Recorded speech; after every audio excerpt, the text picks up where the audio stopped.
really not very difficult for me to say yes, especially after hearing that there's dinner after Mass. Love that. But not only that, I love coming to campuses because it reminds me of my own time when I was a student like you. The joy of being a student. Sometimes we don't appreciate that because of the hard work that comes with being in school.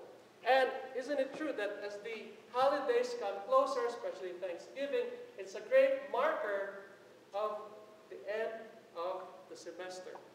And we know that as we get closer and closer to the end of the semester, what comes next are the finals, right? The fun part, right? And when I was a student, I don't know, I always kind of dreaded the finals, you know? And I had a fun time observing how different students prepare for their finals, you know, because really the finals could be something that's dreadful or something that's just manageable, stressful, yes, but not overwhelming. Well, I've seen some of my classmates approach finals in a spirit of denial.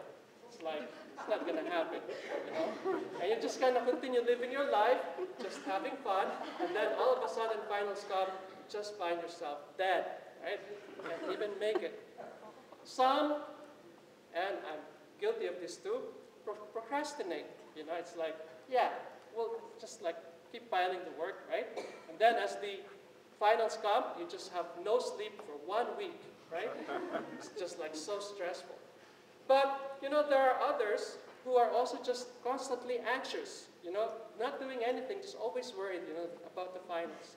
Not good either. But there are some who are really wise. You know, these are the prudent people, right? And what do?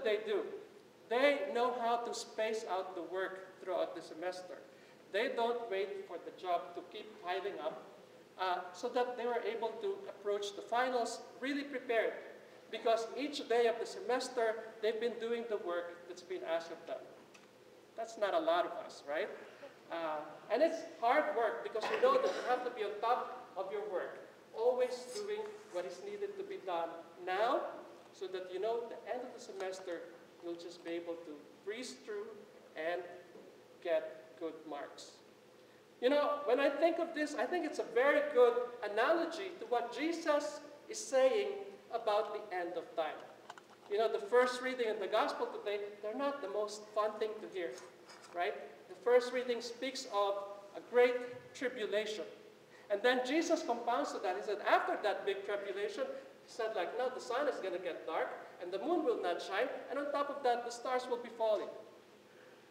Who wants to see that, right?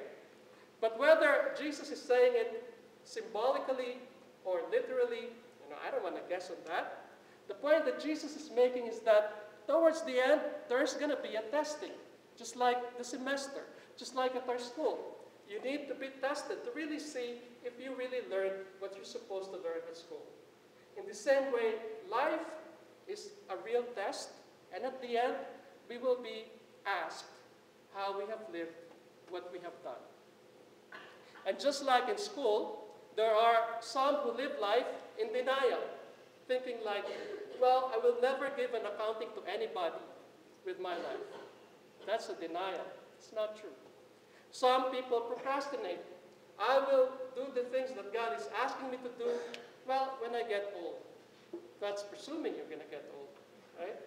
Some people live simply anxious, always thinking like, I don't know what's going to happen with my life, but not doing anything about it. But there are some who are truly prudent. Some who take the message of the gospel seriously and know that one day they will meet God and they will give an accounting of their life to God. And because of that, they make the present a real gifted moment. They make the choice of their life right now the best choice because they know that somehow, someday, they will give an accounting to the Lord. So the invitation of the gospel today is not to scare us of what's going to happen in the end. On the contrary, Jesus is speaking about a time of hope when all things will have its end and we will have our reward. You know, the beautiful image Jesus used there, he said, you know, when you see during the year, especially in the winter when it's hard and cold and all that, said, when you begin to see that the trees are budding, you know that summer is near. Who doesn't like to have a summer here? All of us want summer. And that's how Jesus describes the end time. It's a perpetual summer vacation. But to get there, one has to be prepared. One has to think, what must I do with my life?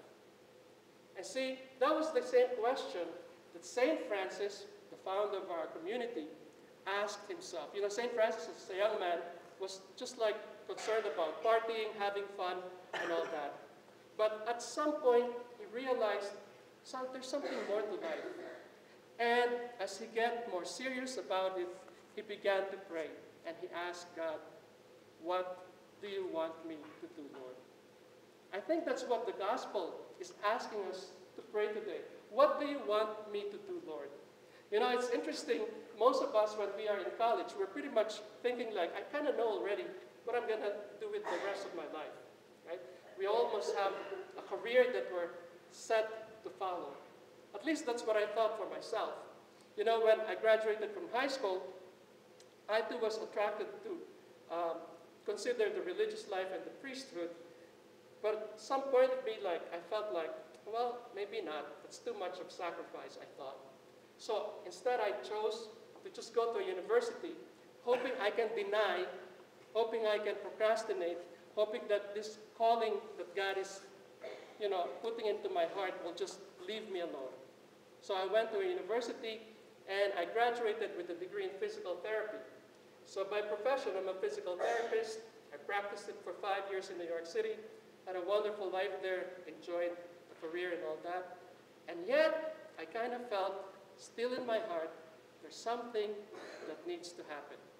That desire that was in my heart, even when I was in high school, never really left me. I thought New York City would be enough to entertain me, to make me forget it. Never did. And I'm glad I gave it a chance. I'm glad that I gave it a chance because it changed my life. The choice of saying yes to God changed my life. The kind of friendships, people, relationships that have happened since I joined and became a priest have exponentially increased my life. That's what happens when we give God a chance, when we say yes to whatever God is asking us to be. Sometimes when I introduce myself and I say I'm a vocation director, a lot of people run away because they think they're going to be recruited. Well, you don't have to be afraid, because I cannot make anybody a priest, a sister, a monk, or anybody else. I cannot even make anybody a bunny, right? Only God can make a priest, a brother, a sister, a husband, a wife. Because God is the one who calls each one of us to a vocation. How we will meet God at the end of our life, as Father Jerry said at the beginning, is how much we have loved in this life. If up to this point of our life, all we care about is my plans, how to make rich, how to make myself live a comfortable life, I think something there is missing. Maybe we haven't asked ourselves, what is it that God really is asking me to do? And that's the real question. That's the serious question that each one of you must ask yourself. Sure, you're on a direction of a career right now, the fact that you're here in the university, but God may interrupt you as He interrupted my life. And it's when we give God the permission to interrupt us, even to change the course of our direction, that we really find the greatest adventure of our life. So this Sunday, I just invite you once more to open your hearts to God, whatever it is. Maybe if you've always shut the door and said to God, I will never be a sister, Lord. Well, maybe the Lord is calling you to become a nun. And if you thought like, I will never get married, who wants to get married these days? Well, maybe you have to open your mind. And maybe God is calling you to be a good father, a good husband, a good mother, a good wife. But maybe some here, the Lord is also calling to become priests. And you may never say, how could I become a priest? That's what I thought too about when I first thought about it. I thought, you must be crazy, Lord. But God knows what He's asking, what He's saying. But for that to happen, we must be open. So today, this Sunday, as we come to the Lord in the Eucharist, let's have this one prayer. What do you want me to do for you, Lord? Because eventually, at the end of our life, we will meet Him. And He will ask us, how have you lived your life? How much have you loved? Hopefully it's not a life that's just about me, my thoughts, my wants, my desires. Hopefully it includes love. Loving God and loving others. Let's ask for the grace to be generous as we receive Jesus today in our communion.